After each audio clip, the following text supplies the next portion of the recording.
Hello दोस्तों, अयोध्या में भगवान राम के भव्य मंदिर के निर्माण का कार्य अपने अंतिम चरणों में चल रहा है और इसी साल के दिसंबर महीने तक ये मंदिर बनकर तैयार हो जाएगा। और दोस्तों, ये भारत का एक राष्ट्र मंदिर है। लेकिन दोस्तों, क्या आपको पता है कि इस मंदिर के पीछे का विवाद क्या है? तो दोस्तों, आज हम बात करने वाले हैं राम मंदिर की कहानी और उसके 500 साल से पुराने विवाद के बारे में। और हम ये भी जानेंगे कि आखिरकार कैसे 30 साल पहले जिस जगह पर एक मस्जिद हुआ करता था, आज उसी जगह पर एक मंदिर का निर्माण कैसे हो रहा है। तो दोस्तों, मैं हूं सागर, आपका स्वागत है जनगणना यूट्यूब चैनल पर। और आज हम बात करने वाले हैं राम मंदिर डिस्प्यूट के बारे में। श्री रामचंद्र कृपालु भज मन हरन भव भय दारुणम।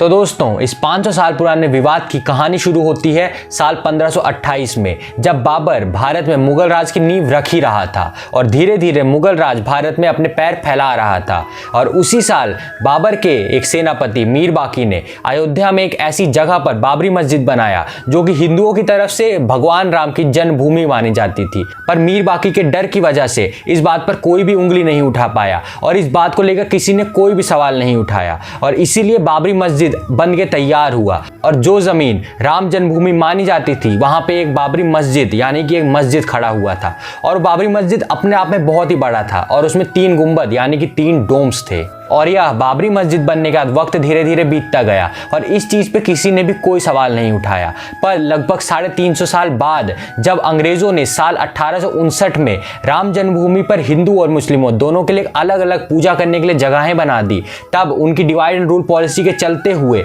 दोनों ही पक्षों में बहुत दंगे हुए। पर इसी काम के वजह से हिंदुओं के अंदर एक ऐसी भावना जाग गई जो पिछले 300 सालों से उनके अंदर थी ही नहीं। उनके अंदर राम जन्मभूमि को मुस्लिमों से वापस लेने का जज्बा जाग उठा और इसी बात को लेकर दंगे शुरू हो गए। और साल 1885 में महंत रघुवीर दास ने फैजाबाद कोर्ट में राम चबूतरे पर एक मंदिर बनाने की परमिशन के लिए मांग की, पर इस परमिशन को नहीं दिया गया और उनकी इस पिटीशन को भी खारिज कर दिया गया। और ये पिटीशन खारिज होने के बाद ये मामला आने वाले 64 से 65 सालों के लिए दोबारा शांत हो गया और इस मामले ने ज्यादा तूर पकड़ी इंडिया यानी कि भारत की आजादी के बाद। और 23 दिसंबर 1949 में अचानक से बाबरी मस्जिद में रामलला की मूर्तियां प्रकट हो गई और ये बात अगले दिन लगभग 50,000 से ज्यादा हिंदुओं को बाबरी मस्जिद पर ले आई और यूपी सरकार ने उन मूर्तियों को हटाने के लिए ऑर्डर दिए। पर दंगे होने की डर की वजह से डिस्ट्रिक्ट मजिस्ट्रेट के नायर ने इन ऑर्डर्स को नहीं माना और इन्हें नजरअंदाज कर दिया। पर बाबरी मस्जिद पर उसी के साथ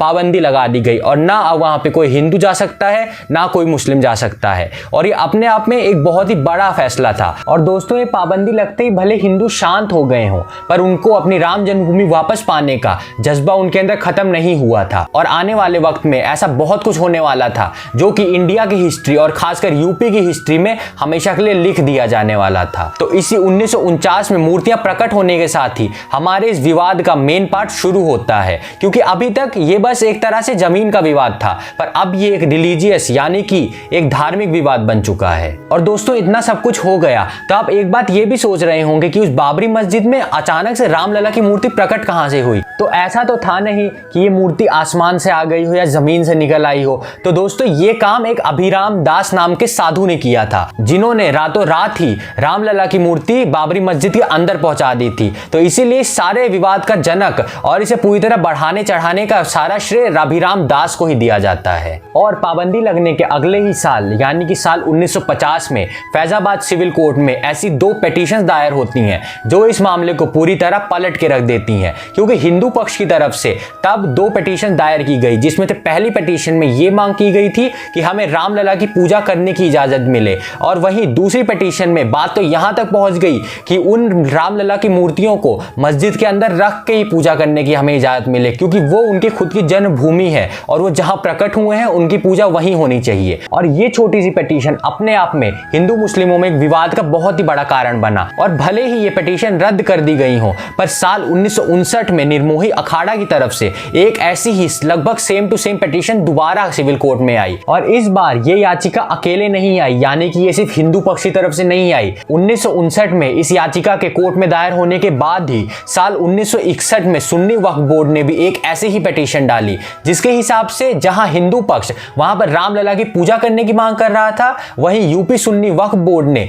वापस से मस्जिद के कंट्रोल अपने पास लेने की बात कही और यह भी कहा कि वहां से रामलला की मूर्तियां हटा लेनी चाहिए। पर इन दोनों ही याचिकाओं को सिविल कोर्ट ने रद्द कर दिया। और दोस्तों, भले ही सिविल कोर्ट ने इन दोनों ही याचिकाओं को रद्द कर दिया हो, पर इन दोनों याचिकाओं ने एक ऐसा काम किया जो आज तक नहीं हो पाया था, क्योंकि जो मामला अभी तक बस सिर्फ एक जमीन के लिए विवाद चल रहा था, अब वो हिंदू और मुस्लिम के बीच की बात हो गई। अब ये बात सामने आ गई थी कि पहले हिंदू पीछे हटेंगे या पहले मुस्लिम पीछे हटेंगे, और हटने के लिए दोनों ही तैयार नहीं थे, क्योंकि जमीन मुस्लिम को भी चाहिए थी और जमीन ही हिंदू को भी चाहिए थी। इसीलिए ये जो विवादित क्षेत्र था अब अपने आप में एक आन और शान की बात बन चुकी थी। और अब ये मंदिर और मस्जिद का झगड़ा कम, दो धार्मिक गुटों का झगड़ा ज्यादा बन चुका था। और वो दोनों ही याचिका रद्द होने के बाद भले ही ये मामला आने वाले कुछ समय के लिए शांत हो गया, पर एकदम शांत ये मामला कभी भी नहीं था। और साल 1984 में विश्व हिंदू परिषद ने एक ऐसा काम किया जो करने से उन्हें सरकार ने रोका था, पर तब भी वो सरकार के विरोध में जाकर उन्होंने एक ऐसी कमेटी बनाई जिसका पूरा का पूरा मकसद उस विवादित जगह पर जबरदस्ती जाकर मंदिर बनवाना था, जो कि अपने आप में संवैधानिक बिल्कुल भी नहीं है, क्योंकि कमेटी कभी भी बनती है तो कोर्ट और सरकार दोनों की इजाजत लेकर बनाई जाती हैं। पर यहां पर विश्व हिंदू परिषद ने अपनी मर्जी से एक कमेटी बना दी थी। और दोस्तों, आप भले इस कमेटी का जोर कहिए या फिर उस समय के हिंदुओं का ताकत कहिए, आखिरकार जाकर 1 फरवरी 1986 में यूसी पांडे नाम के एक आदमी के याचिका पर फैजाबाद सिविल कोर्ट ने आखिरकार जाकर मस्जिद के ताले खुलवा ही दिए और सिर्फ हिंदुओं को वहां पर पूजा करने की इजाजत मिली। दोस्तों देखिए आप ध्यान से, वहां पे मुस्लिमों को पूजा करने की इजाजत नहीं मिली थी, वहां पे सिर्फ हिंदू जाकर पूजा कर सकते थे। और इसके वजह से जो मामला अभी तक शांति से चल रहा था वह एक वायलेंट टर्न यानी कि एक हिंसक मोड़ ले चुका था, और अब हिंदू मुस्लिम में झगड़ा शुरू होने लगा था। और मस्जिद के दरवाजे खुलते ही हिंदू मुस्लिमों में दंगे भी भड़के। और दोस्तों, ये 1 फरवरी 1986 का दिन ज्यादा जरूरी इसीलिए भी है क्योंकि सिर्फ अपने आप में ताले नहीं खुले थे, बल्कि जिस आदमी ने मस्जिद के ताले खोले थे वो राजीव गांधी यानी कि उस समय के भारत के प्रधानमंत्री राजीव गांधी ने जाकर ताले खोले थे। और इस वजह से ये मामला जो अभी तक सिर्फ अयोध्या और यूपी में फेमस था वो पूरे भारत में प्रसिद्ध हो गया था, और सभी को ये देखना था कि आने वाले वक्त में क्या होने वाला है। और उनके इस काम करने की वजह से जो दंगे हुए उसके वजह से उनके ऊपर बहुत आरोप भी लगाए गए थे कि उनको ऐसा काम नहीं करना चाहिए था। और जैसे ही राजीव गांधी अयोध्या में वो काम करके आए तभी सभी पॉलिटिशियंस की नजर अयोध्या पर पहुंच गई, और क्योंकि उन सबको हिंदू मुस्लिम की एक लड़ाई दिखी तो पॉलिटिशियंस को तो इस विवाद में कूदना बहुत जरूरी था ही। और पॉलिटिक्स से घुसते ही जो मामला अपने आप में बस एक कोर्ट केस की तरह चल रहा था वो सुर्खियों में आ गया और एक नेशनल न्यूज बन गई। हर न्यूज चैनल पे और हर अखबार में सिर्फ एक ही खबर होती थी कि आखिरकार राम मंदिर बनेगा या नहीं बनेगा या फिर बाबरी मस्जिद ही रहेगी। तो ये अपने आप में एक नेशनल न्यूज बन चुकी थी। और साल 1992 में लाल कृष्ण आडवाणी जो कि बीजेपी और इंडिया के एक बहुत ही बड़े और बहुत ही रिस्पेक्टेड लीडर थे,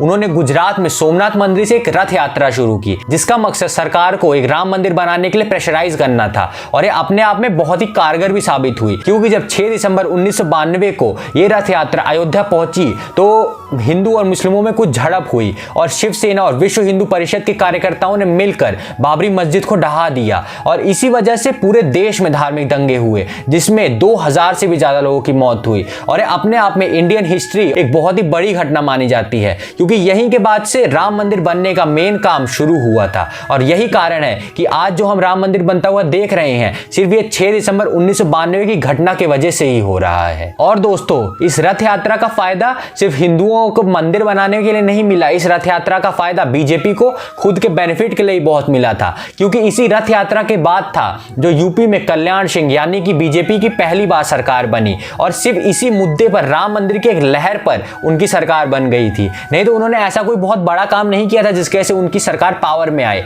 और आज जो हम सेंट्रल पावर यानी केंद्र सरकार में बीजेपी को देखते हैं, उस चीज को होने के लिए और बीजेपी को आज इतनी पावर में पहुंचाने के लिए राम मंदिर का ही मेन हाथ है, क्योंकि राम मंदिर बीजेपी का एक हमेशा से मेन मोटिव रहा था कि हम लोग राम मंदिर ही बनवाएंगे, और इसी चीज ने हमेशा से बीजेपी को पुश किया। और साल 2002 में कुछ हिंदू कार्यकर्ता पूरे भारत में घूम रहे थे राम मंदिर को लेकर जागरूकता फैलाने के लिए, और 2002 में गुजरात में गोधरा नाम के एक शहर में उनकी ट्रेन की बोगी में आग लगा दी गई जिसमें 58 कार्यकर्ता मारे गए। और जिन लोगों ने आग लगाई थी उनको यह माना जाता है कि वो मुसलमान थे, और इसी एक घटना की वजह से गुजरात में मुस्लिम विरोधी दंगे शुरू हो गए जिसमें 2500 से भी ज्यादा लोगों की मौत हुई। और उस समय गुजरात के सीएम नरेंद्र मोदी थे और उनके करियर में ये उनके ऊपर बहुत ही बड़ा धब्बा माना जाता है, क्योंकि उनके करियर में और ऐसा कभी भी नहीं हुआ कि इतने बड़े दंगे कभी हुए हों। और इन सब दंगों के बाद जितनी पिटीशंस राम मंदिर को बनाने के लिए थी, उन सभी पिटीशंस को एक साथ जोड़कर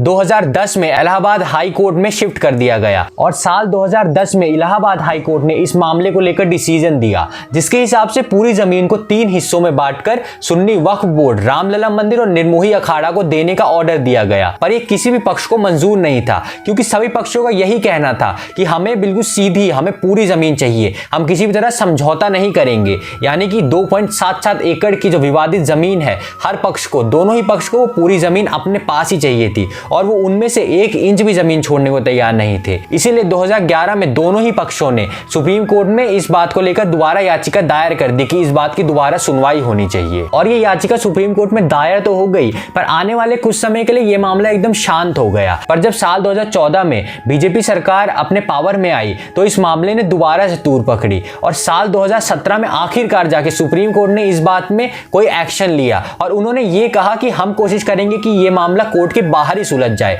इस पे कोर्ट में हियरिंग ही ना हो। पर ये चीज जो सुप्रीम कोर्ट करना चाह रहा था वो सफल नहीं हुई और इसी वजह से वो सुनवाई शुरू हुई। पर सुनवाई शुरू होने के थोड़े दिन पहले मार्च 2019 में सुप्रीम कोर्ट ने 3 मेंबर्स के एक मीडिएशन यानी कि एक मध्यस्थता पैनल बनाया, जिसमें दोबारा से कोशिश ये करना चाह रहे थे कि दोबारा से एक बार कोशिश कर लें, क्या पता समझौता कोर्ट के बाहर ही हो जाए और केस लड़ना ही ना पड़े। पर जिस कमेटी में जस्टिस फकीर मोहम्मद इब्राहिम कलीफुल्ला, श्री रविशंकर और सीनियर वकील श्रीराम पंचू थे, वो बुरी तरह फेल हो गई, क्योंकि वही बात दोस्तों, कोई भी पक्ष पीछे हटने को तैयार नहीं था और उनका यही कहना था कि कोर्ट यानी कि सुप्रीम कोर्ट, उच्चतम न्यायालय उन्हें जो भी कहेगा उन्हें मंजूर होगा। पर अभी वो समझौता करके 1 इंच भी जमीन छोड़ने को तैयार नहीं थे। और क्योंकि इस पैनल को अपना काम करने के लिए 8 हफ्तों का समय मिला था, तो 1 अगस्त को इस मीडिएशन पैनल ने सुप्रीम कोर्ट में अपनी रिपोर्ट सबमिट की और इस रिपोर्ट में पर्टिकुलरली यही लिखा हुआ था कि हम अपना काम करने में फेल हो गए, अब आपको जो करना है अपने हिसाब से कीजिए। और आखिरकार 6 अगस्त 2019 को वो दिन आ ही गया जब इस केस की सुनवाई सुप्रीम कोर्ट में शुरू हुई और chief justice Ranjan Gogoi, justice Ashok Bhushan,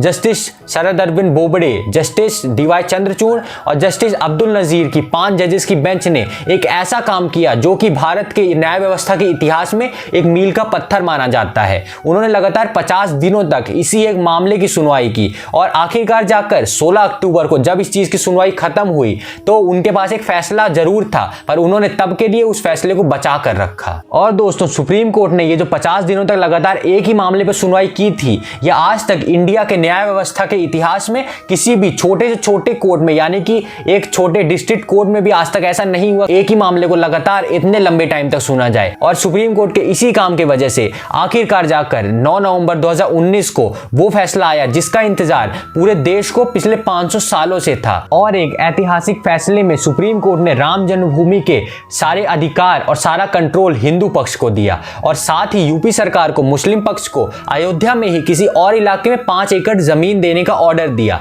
पर आखिरकार वह 2.77 एकड़ की डिस्प्यूटेड यानी कि विवादित जमीन, जिसके लिए पिछले 500 साल से विवाद चल ही रहा था और हिंदू और मुस्लिम पक्ष पिछले 500 सालों से लड़ रहे थे, वो आखिरकार वहीं पे आ गई जहां से बाबर ने उसे लिया था, यानी कि उसे हिंदू पक्ष से छीना गया था और आज वो हिंदू पक्ष को वापस मिल गई और हम सबके रामलला को उनकी जन्मस्थली वापस मिली। और अंत में 5 अगस्त 2020 को पीएम मोदी ने राम जन्मभूमि में भूमि पूजन करके राम मंदिर का निर्माण शुरू किया था। और दोस्तों, अब थोड़ा सा इंतजार और आने वाले 6 से 7 महीनों में ये निर्माण पूरा हो जाएगा और हिंदुओं का रामलला को राम मंदिर में बैठे हुए देखने का सपना आखिरकार कई सदियों के बाद जाकर साकार हो ही जाएगा। तो दोस्तों, आज के वीडियो में बस इतना ही। अगर आपको वीडियो पसंद आई हो तो वीडियो को लाइक और शेयर कीजिए और इस टॉपिक पर अपने व्यूज मुझे नीचे कमेंट करके जरूर बताइएगा। और दोस्तों, चैनल सब्सक्राइब करना तो बिल्कुल भी मत भूलिए, क्योंकि हम ऐसा ही क्वालिटी कंटेंट आपके लिए हमेशा लाते रहते हैं। तो दोस्तों, अब मुलाकात होगी अगले वीडियो में, तब तक के लिए जय श्री राम।